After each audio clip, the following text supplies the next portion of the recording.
Good morning, everybody. So yesterday I did inner dance session number 5. I facilitated it. I asked a friend if he was interested in doing it because he was gonna do 3 cap sessions in a row, right? He's gonna do 1 cap session today, 1 cap session tomorrow, and 1 cap session Monday. So I said, do you want to do an inner dance session with me? So he was like, okay. I recorded a little bit of it, so I'm gonna share it afterwards at the end of the video.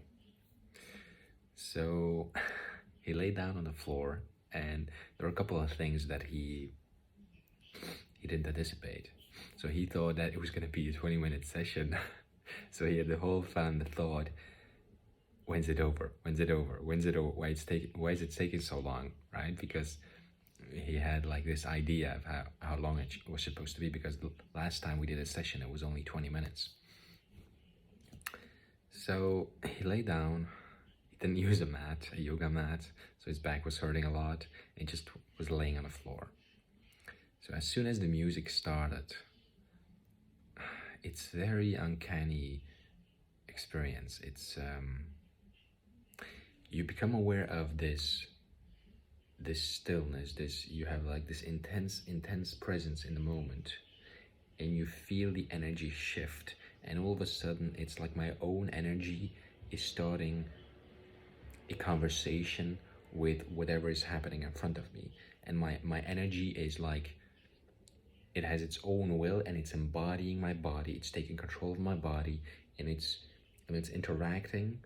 There's a synergy between the subject, the person that is lying there, and my energy, and we're like, it's like working together. And all I have to do as a facilitator is just step back and allow it to happen, not interfere, not attached to what I want, not attached to what I think needs to happen. Just let it happen, and it unfolds so beautifully. It's not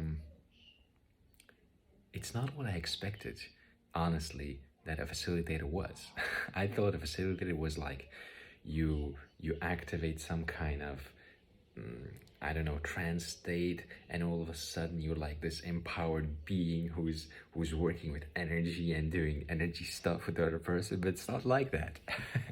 It's like you just completely surrender, and because you both have the intention to come together and be in that space together, like through time and space, you're connected. It's like wherever you are, even though it's at the distance, you're connected, and the energy is doing its work. So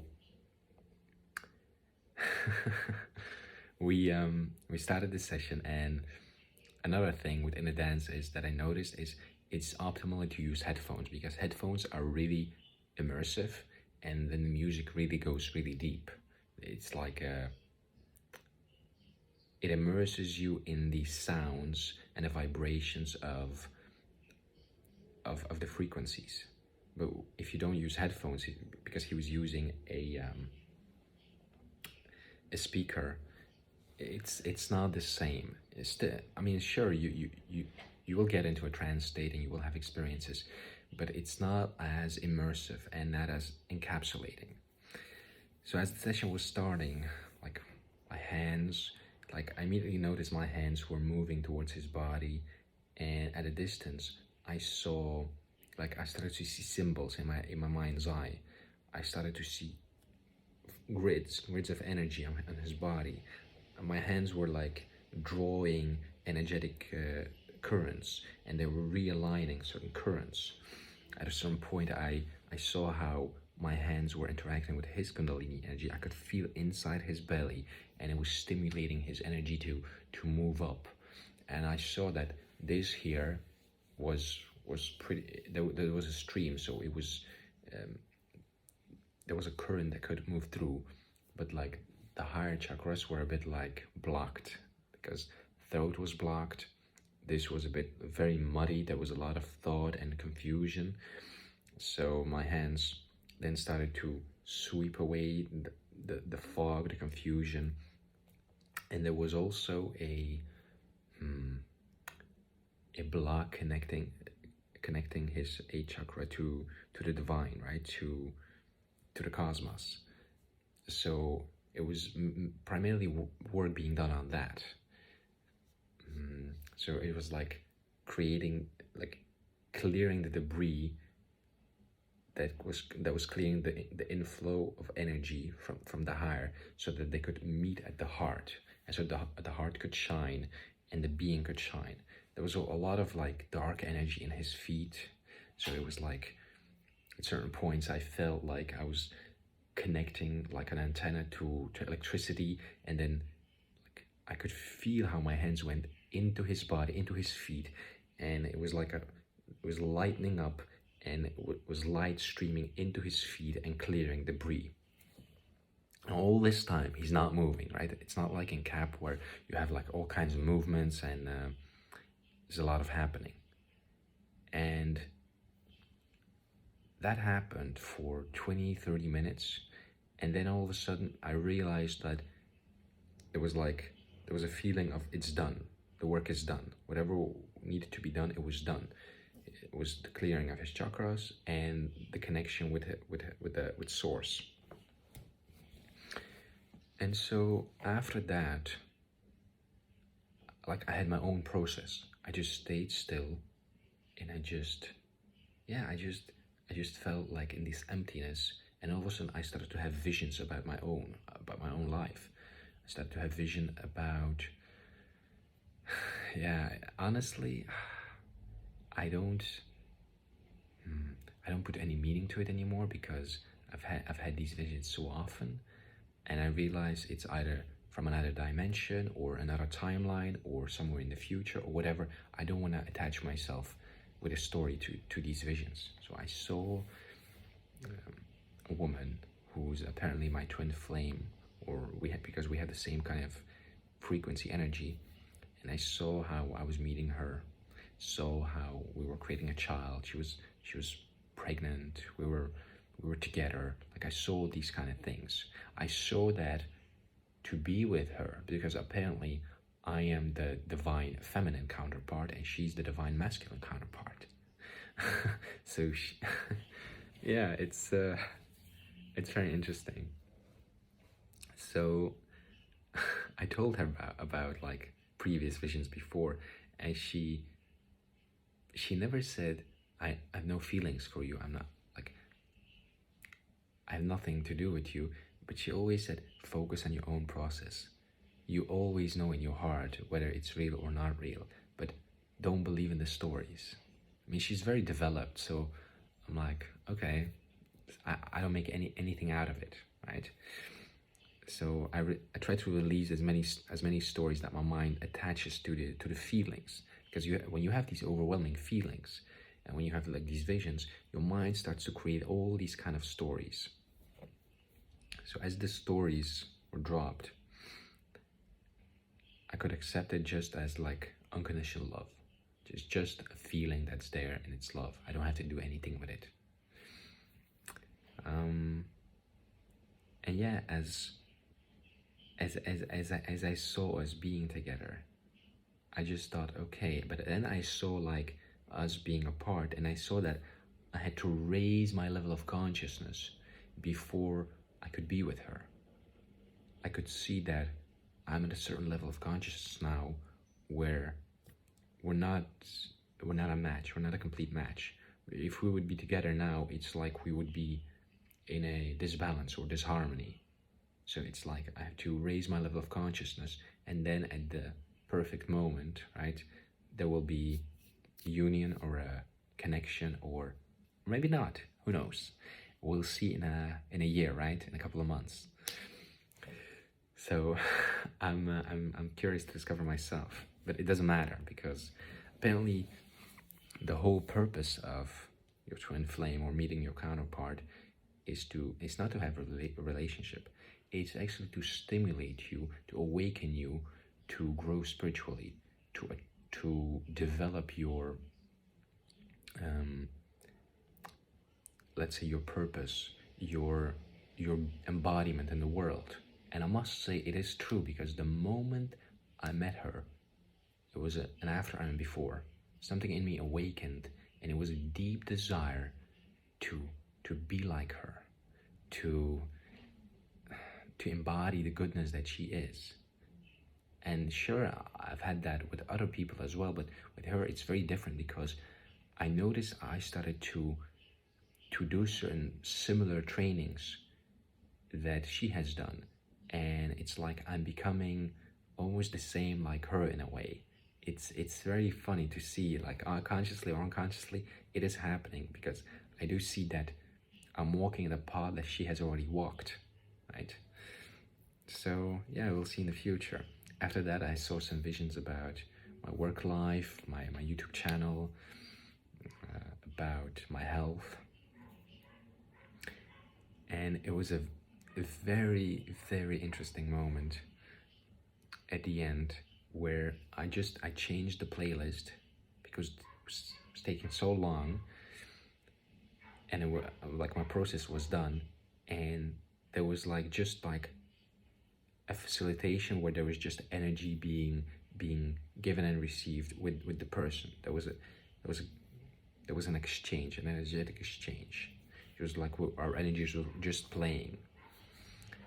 And so when the participant, my friend, he came out of the session, I asked him, how was it for you? What did you feel?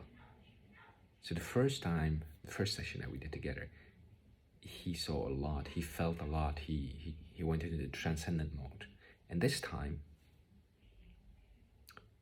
he's like, I didn't feel anything. I just felt like really, yeah, I was so tired, and I was just thinking the whole time, when is this gonna end? Why is it taking so long? My back is hurting. So he was stuck in his head. And yeah, because he didn't have any headphones on, it wasn't as immersive. And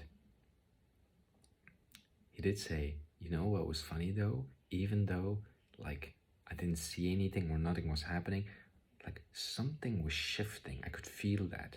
Like with my eyes closed, you know, when you close your eyes and you see this darkness, I could see like things moving, like energy, shadows. Things were moving, things were changing, things were occurring, and there was like this trepidation in me that was saying, "Oh my God, what is this?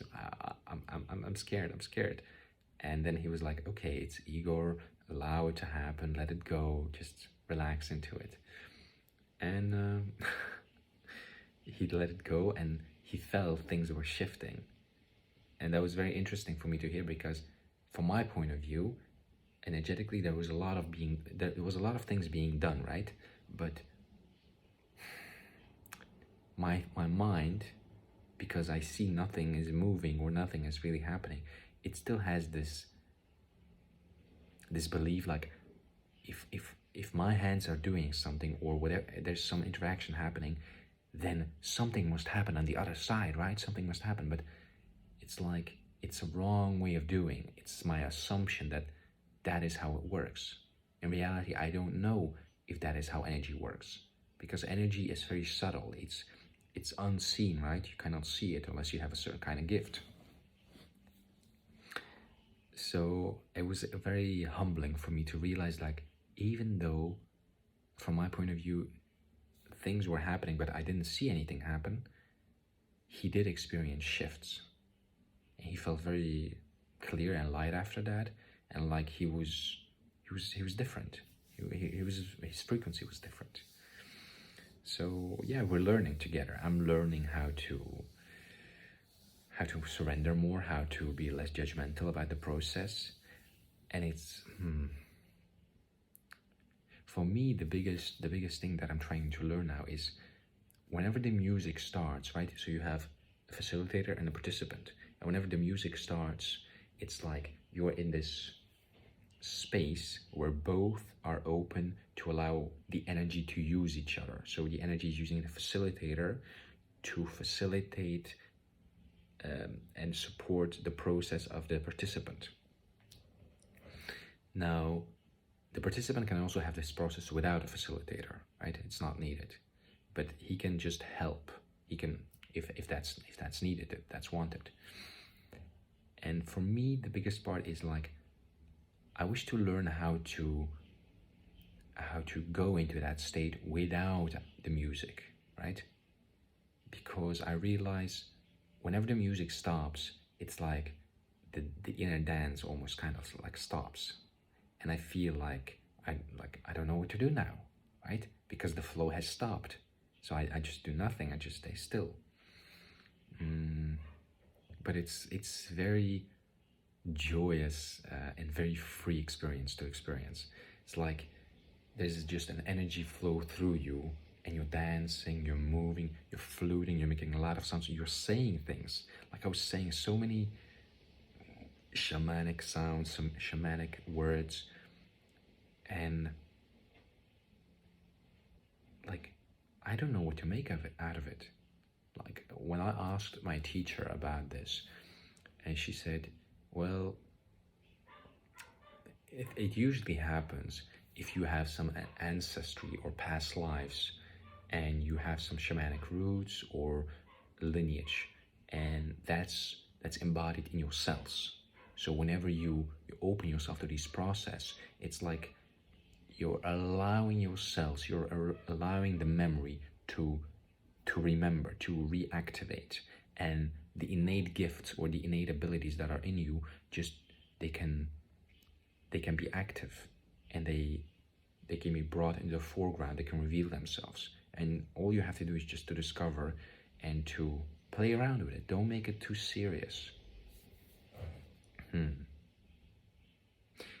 There were like thoughts, is this possession? Is this like, are we doing some conjuring of, entities or this and that?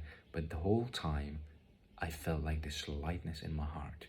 I was so centered, like the whole time there was just a spaciousness in my heart and a love in my heart, and I knew that it was okay.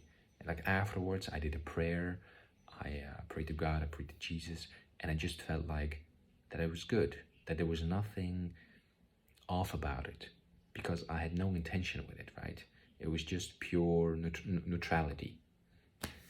So yeah, that was my second time facilitating. I'm very eager to learn more, and I do have like a desire to have to give my participant an amazing session. So we'll see how that evolves.